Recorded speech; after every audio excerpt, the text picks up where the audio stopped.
بسم اللہ الرحمن الرحیم۔ کیا رمضان میں بیوی سے ہم بستری کر سکتے ہیں؟ ناظرین، ہر شخص کو معلوم ہونا چاہیے کہ اس مسئلے کی حقیقت کیا ہے، اور خاص کر جو لوگ شادی شدہ ہیں کہ رمضان کے مہینے میں بیوی سے ہم بستری کرنا کیسا ہے۔ بہت سے لوگ بیوی سے ہم بستری کرنے کے متعلق یہ کہتے ہیں کہ ہم بستری نہیں کرنی چاہیے، کیونکہ رمضان کے مقدس مہینے میں یہ سب کام نہیں کرنے چاہیے۔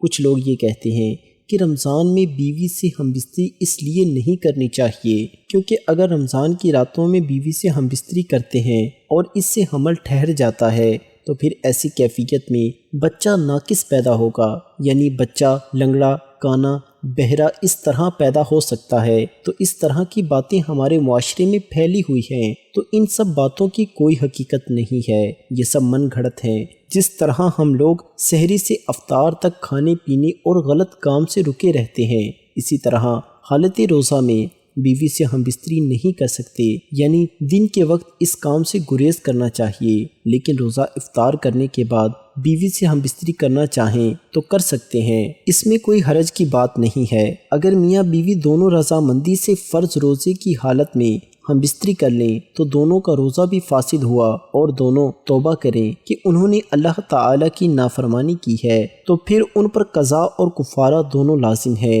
اس کا حکم یہ ہے، ایک روزہ قضا کا اور 60 دن مسلسل روزے کفارے کے، یا پھر 60 مسکینوں کو اوسط درجے کا کھانا کھلائیں۔ ہاں، رات میں میاں بیوی کو ہم بستری کرنے کی اجازت ہے، جیسا کہ قرآن میں ہے، تمہارے لیے روزوں کی راتوں میں اپنی بیوی کے پاس جانا حلال کر دیا گیا ہے، اور اگر بھول کر جماع میں مشغول ہوں اور یاد آنے پر فوراً الگ ہو گیا تو کچھ نہیں، اور اسی حالت پر رہا تو قضا لازم ہے، کفارہ نہیں۔ اور اگر روزہ دار نے قصداً اپنی روزہ دار بیوی کے آگے یا پیچھے جمع کیا، انزال ہوا ہو یا نہ ہوا ہو، تو اس صورت میں دونوں پر قضا و کفارہ لازم ہے۔ میاں بیوی کے تعلقات کے لیے اللہ تعالی نے نہایتی لطیف استعارہ فرمایا، جس کے کئی مفہوم ہو سکتے ہیں۔ ایک تو یہ ہے کہ جس طرح لباس اور جسم کے درمیان کوئی اور چیز حائل نہیں ہوتی، اسی طرح میاں بیوی کا تعلق ایک دوسرے کے ساتھ ہوتا ہے۔ دوسرا یہ کہ تم دونوں ایک دوسرے کے رازدار اور رازدان ہو۔ تیسرا یہ کہ تم دونوں ایک دوسرے کی عزت کی شریک ہو، اور چوتھا یہ کہ تم دونوں ایک دوسرے کے پردہ پوش ہو وغیرہ۔ ابتدائی اسلام میں رمضان کی راتوں میں اپنی بیوی سے مباشرت کرنے کے متعلق کوئی واضح حکم موجود نہ تھا، تاہم صحابہ کرام رضی اللہ تعالی عنہ اپنی جگہ اسے ناجائز سمجھتے تھے۔ پھر بعض صحابہ رضی اللہ تعالی عنہ مکروہ سمجھتے ہوئے بھی اس کام سے باز نہ رہ سکے۔ چنانچہ برہ بن عازب رضی اللہ تعالی عنہ فرماتے ہیں کہ جب روزے فرض ہوئے تو لوگ سارا مہینہ عورت کے پاس نہ جاتے، پھر بعض لوگوں نے چوری چوری یہ کام کر لیا، تب اللہ تعالیٰ نے یہ آیت نازل فرمائی، یعنی مباشرت اس لیے کرنا چاہیے کہ اللہ تعالیٰ نے جو اولاد مقدر فرمائی ہے وہ عطا فرما دے۔ گویا اس آیت سے ازل اور لواطت اور دبر میں جمع کرنے وغیرہ سب باتوں کی ممانعت ثابت ہوتی ہے، اور اگر کوئی شخص رمضان میں دن کو روزے کی حالت میں مباشرت کرے تو اسے اس کا کفارہ ادا کرنا ہوگا۔ عدی بن حاتم کہتے ہیں کہ میں نے رات کو ایک سفید ڈوری اور ایک کالی ڈوری اپنے تکیے کے نیچے رکھ لی، انہیں دیکھتا رہا مگر تمیز نہ ہوئی، کھاتے پیتے رہے۔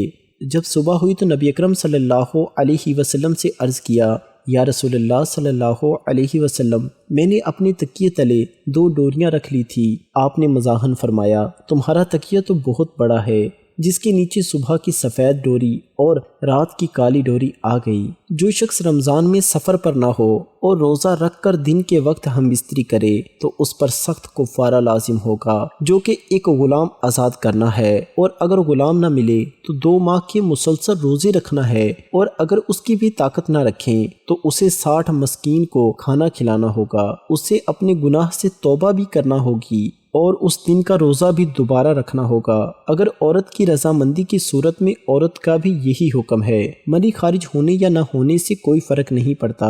چنانچہ اگر آلہ تناسل داخل ہو گیا تو کفارہ لازم ہو جائے گا۔ فقہائے کرام کے مابین اس بارے میں کوئی اختلاف نہیں ہے کہ جو شخص رمضان کے دن اندام نہانی میں جان بوجھ کر بغیر کسی عذر کے جمع کرے تو اس پر کفارہ لازم ہے، چاہے منی خارج ہو یا نہ ہو۔ صحیح قول کے مطابق منی خارج ہونے سے روزہ ٹوٹ جاتا ہے، چاہے بغیر جمع کے منی خارج ہو۔ جمہور علماء کرام اسی کے قائل ہیں اور اس بارے میں اجماع بھی نقل کیا گیا ہے۔ چنانچہ امام نوحی رحمۃ اللہ علیہ کہتے ہیں کہ اگر خاوند بوسہ کنار یا اندام نہانی سے ہٹ کر اپنا اعلیٰ تناسل سے مباشرت کرے یا بیوی کے جسم کو اپنے ہاتھ وغیرہ سے چھوئے تو منی خارج ہونے پر روزہ ٹوٹ جاتا ہے، اور اگر منی خارج نہ ہو تو روزہ نہیں ٹوٹے گا۔ رمضان میں دن کے وقت میاں بیوی کو آپس میں خوش طبعی سے سخت احتیاط کرنی چاہیے، اور جسے اندیشہ ہو کہ وہ اپنے آپ پر کنٹرول نہیں کر پائے گا تو وہ خوش طبعی کے قریب بھی نہ جائے تاکہ دین اور عزت محفوظ رہ سکے۔ چنانچہ ابن عبد البر رحمۃ اللہ علیہ کہتے ہیں کہ میں روزہ دار کو بوسہ کنار کی رخصت دینے والے کسی ایسے عالم کو نہیں جانتا جو بوسہ کنار کے نتائج سے محفوظ رہنے کی شرط نہ لگاتا ہو۔ چنانچہ جس شخص کو بوسہ کنار کے نتائج میں ملوث ہونے کا خدشہ ہو تو اس پر بوسہ کنار سے بھی اجتناب کرنا ضروری ہے۔ جب میاں بیوی کے درمیان بوسہ کنار اور مباشرت کپڑوں کی رکاوٹ کے بغیر واقع ہوئی ہو اور دخول نہ ہوا ہو تو دونوں میں سے کسی پر بھی غسل واجب نہیں، لیکن اگر انزال ہو گیا یا منی منتقل ہوئی اگرچہ خارج نہ ہوئی ہو تو جس شخص نے یہ محسوس کیا کہ منی اس کی پیٹھ سے عضو تناسل کی طرف منتقل ہو رہی ہے تو اس پر غسل واجب ہے، لیکن اگر انزال بھی نہ ہو اور منی کا منتقل ہونا بھی محسوس نہ کرے تو اس پر غسل واجب نہیں ہے۔ اس شکل میں اس کے لیے صرف وضو کرنا ضروری ہوگا کیونکہ اس نے شہوت کی حالت میں بیوی کو چھوا ہے۔ اگر روزے کی حالت میں بغیر دخول کے انزال ہو گیا تو اس کے ذمے اس دن کی قضا کفارے کے بغیر ہوگی، اور دخول ہو گیا تو دونوں پر غسل واجب ہوگا اگرچہ انزال نہ بھی ہو، اور اس فعل کے مرتکب پر اس دن کی قضا ہوگی اور ظہار کے کفارے جیسا کفارہ ہوگا۔ ایک غلام آزاد کرنا یا 2 ماہ کے لگاتار روزے یا 60 مسکینوں کا کھانا